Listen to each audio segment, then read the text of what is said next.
Hey guys, welcome back to my channel. ఏంటి డబ్బా పట్టుకొని ఎక్కడికి వెళ్ళిపోతుందా అని చూస్తున్నారా? ఆగండి ఆగండి చెప్తాను.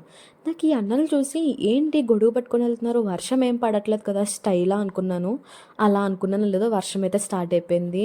అలా చల్లచల్లని వర్షంలో వేడివేడిగా రైస్ పెట్టుకొని అందులో సాంబార్ అండ్ ఆవకాయ కలుపుకొని తిన్నాను. ఎంత బాగుందో తెలుసా, చాలా సాటిస్ఫైయింగ్గా ఉంది. నాకు ఎందుకో ఈ వర్కర్స్ని చూస్తే ఏదోలా అనిపిస్తుంది. లైక్ వాళ్ళు వాళ్ళ ఫ్యామిలీ కోసం ఎంత కష్టపడుతున్నారో కదా అనిపిస్తుంది. మీకు కూడా అలానే అనిపిస్తుందా? అండ్ నేను నా ఫ్రెండ్ రూమ్కి వెళ్ళిపోయి పూతరేకులు కూడా తినేసాను. ఒక్కటే ఒక పూతరేకు ఉంది, సో అది ఎలాగన్నా తినాలని చెప్పేసి వెళ్ళిపోయాను అనమాట తినడానికి.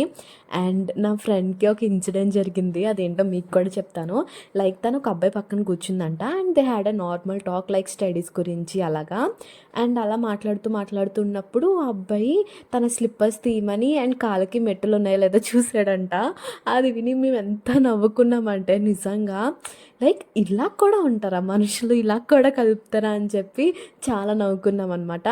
అండ్ లిఫ్ట్ ఎక్కడానికి అయితే వచ్చేసాను. నాకు ఎందుకో ఈ లిఫ్ట్ ఎక్కితే చాలా భయం వేస్తుంది.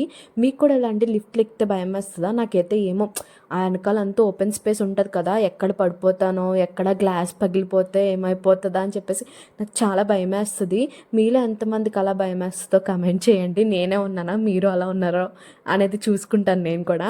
అండ్ నైట్ అయితే పావు బజ్జీ తిన్నాను, బికాస్ ఆ రోజంతా వర్షం కురుస్తూనే ఉంది. సో నాకు ఎందుకో వేడివేడిగా తినాలనిపించింది. సో పావు బజ్జీ అయితే తినేసాను.